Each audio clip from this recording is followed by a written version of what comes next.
Di bagian sebelumnya, klan Lei mengundang klan Lin untuk membahas kerjasama bisnis demi mendapatkan keuntungan bersama. Namun akhirnya terbongkar juga kalau sebenarnya ketua klan Lei memiliki rencana jahat, yaitu ingin memonopoli semuanya.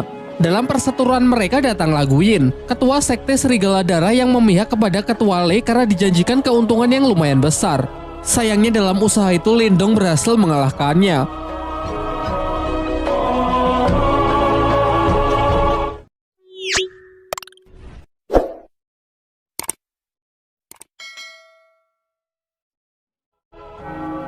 Beberapa lama setelah pertarungan itu, orang-orang dari sekte Serigala Darah yang dipimpin oleh Wei Tong berniat balas dendam kepada klan Lin karena telah membunuh Guyin.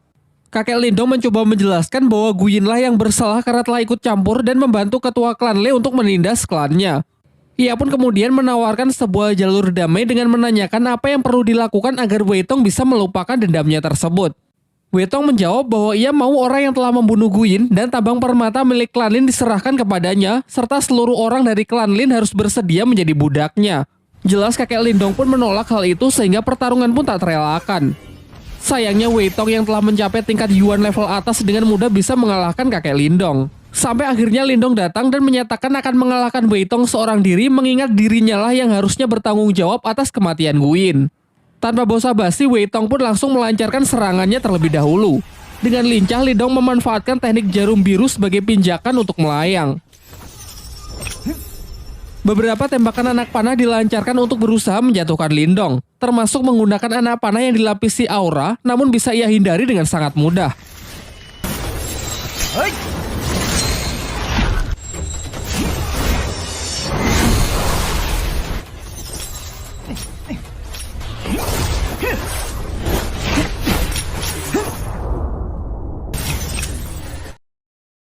Sampai akhirnya Lindong dengan penuh percaya diri menawarkan sebuah perjanjian, yaitu 3 bulan dari sekarang ia bersedia bertarung sampai mati dengan Wei Tong. Kesepakatannya, jika ia kalah maka ia siap menerima hukuman apapun, serta aset pabrik kayu milik klan Lin akan rela ia serahkan.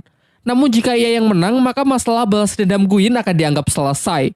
Pada awalnya Wei Tong menolak karena sekarang saja ia bersama pasukannya sudah cukup untuk menaklukkan klan Lin. Namun setelah melihat kemarahan dari Si Oyen serta kemampuan Lindong yang bisa mengalahkan bahkan nyaris membunuh para kroco itu, akhirnya Wei Tong pun sepakat.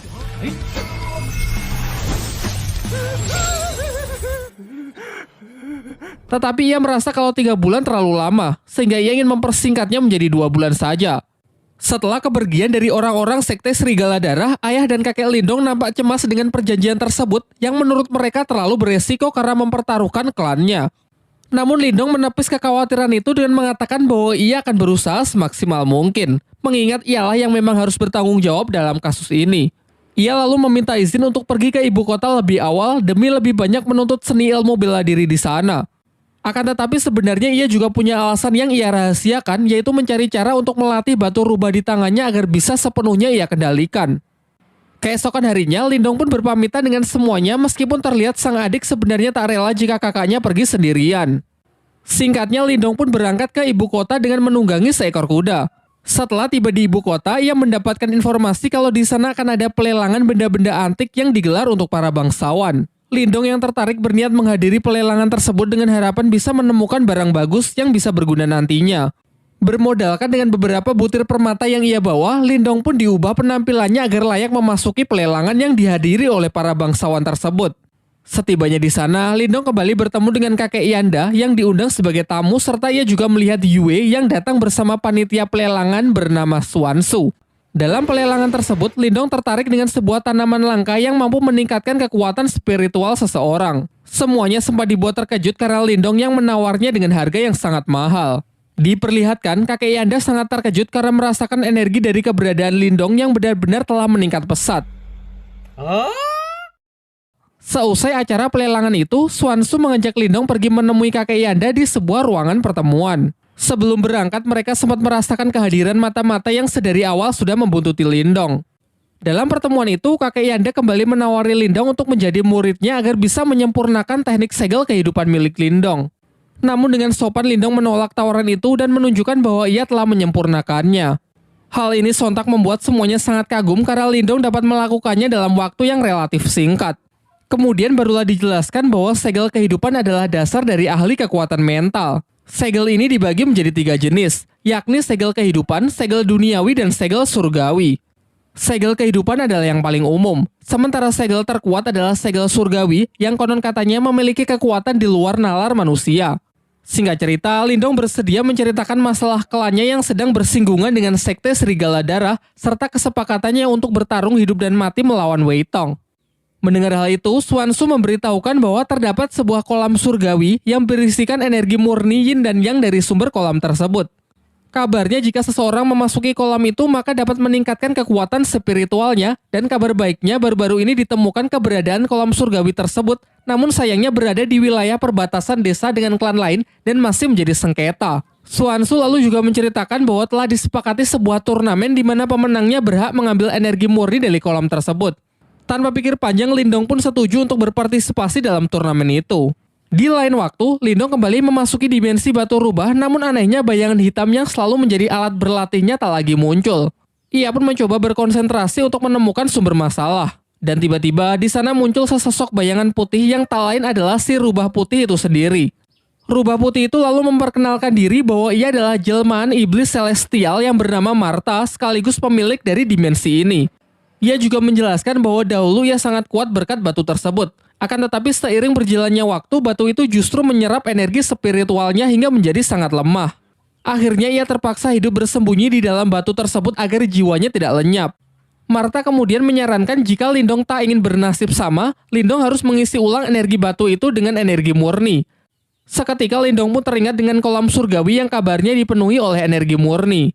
Mengingat kalau di turnamen perebutan kolam surgawi nanti ia tak bisa mengandalkan kekuatan batu rubah karena butuh diisi ulang, Martha pun mengajaknya ke sebuah tempat di mana terdapat benda yang disebut piringan mental. Meskipun benda ini bisa menjadi jalan pintas untuk meningkatkan kekuatan spiritual, namun resikonya juga sangat berbahaya. Yaitu jika dalam prosesnya Lindong tak sanggup menahan rasa sakit, maka kekuatan spiritualnya akan lenyap dan tak akan bisa dipulihkan lagi. Tanpa banyak berpikir, Lindong pun ingin mencobanya dan bersedia menanggung semua resiko yang mungkin terjadi. Dan benar saja, saat proses berlangsung, ia merasakan sakit yang sangat luar bioskop. Sampai akhirnya dengan tekad yang kuat, Lindong berhasil melewati proses tersebut, alhasil kekuatan mentalnya pun meningkat pesat. Setelah itu, Martha menyarankan agar Lindong memakan rumput obat yang ia beli sebelumnya agar kondisi dan energi mentalnya bisa segera pulih.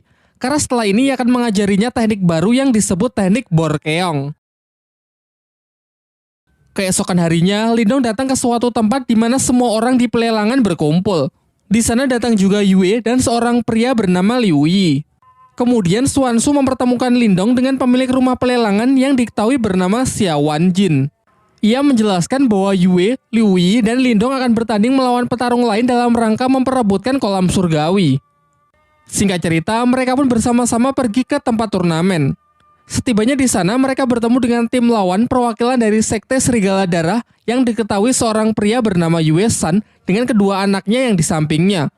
Di sebelah kanan ada Yue Feng dan di kiri ada Yue Lin serta di belakang ada seorang petarung bayaran yang bernama Jiang Li. Dijelaskan bahwa mereka ini bukan petarung kaleng-kaleng karena sudah mencapai tingkat Yuan Surgawi tahap akhir. Di putaran pertama, Yue maju menggunakan sebuah pedang untuk melawan Yue Lin dengan senjata cambuknya. Sejauh ini pertarungan dua wanita ini terlihat cukup seimbang. Mereka menyerang dan menangkis mengandalkan senjata mereka masing-masing. Namun akhirnya pertarungan singkat tersebut dapat dimenangkan oleh Yue dengan berhasil menodongkan pedangnya tepat ke leher Yue Lin. Di putaran kedua, Yue Feng maju sebagai perwakilan berikutnya. Sementara Lindong yang nampak ragu-ragu segera diambil alih oleh Liu Yi yang bersedia maju terlebih dahulu dengan senjata tombaknya.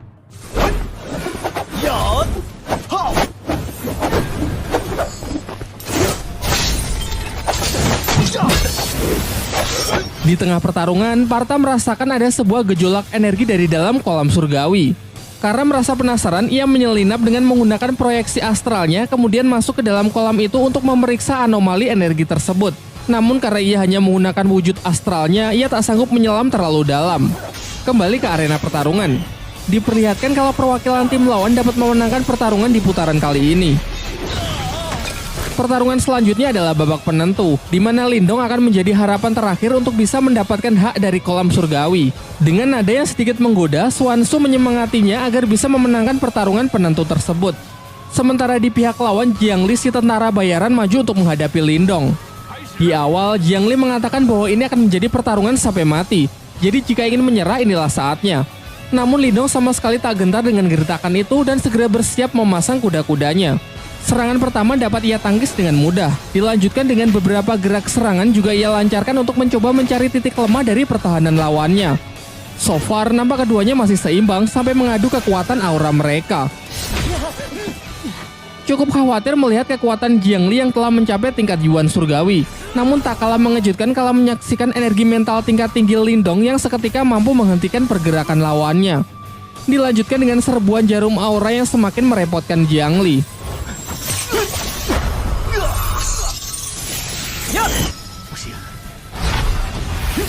Mencoba serangan jarak dekat pun juga percuma karena tekanan energi mental Lindong yang dengan kuat menghempaskannya. Saat semua merasa kalau Lindong telah memenangkan pertandingan itu, Jiangli bangkit dengan aura merah yang membara. Ternyata ia menguasai sebuah teknik rahasia yang memungkinkan seseorang mengkonversikan darahnya menjadi energi. Hal ini membuat kekuatannya meningkat pesat dalam beberapa saat, meskipun teknik ini dinilai sangat berbahaya dan memiliki resiko yang sangat tinggi. Beberapa kali serangan pun dilancarkan yang hanya dapat Lindong hindari. Bahkan serbuan jarum aura pun benar-benar sudah tidak mempan. Sebagai serangan penutup, Jiangli memusatkan energinya di tangan untuk menciptakan serangan mematikan yang berwujud tangan merah raksasa. Sementara Lindong bersiap dengan teknik barunya yang diajarkan oleh Martha, yaitu teknik Borkeong. Bentrokan teknik yang sangat kuat itu pun menghasilkan gelombang yang menggentarkan langit dan bumi. Namun saat debu telah menyingkir, terlihat Jiangli yang sudah mati langkah dengan 4 jarum Lindong yang diarahkan tepat ke lehernya.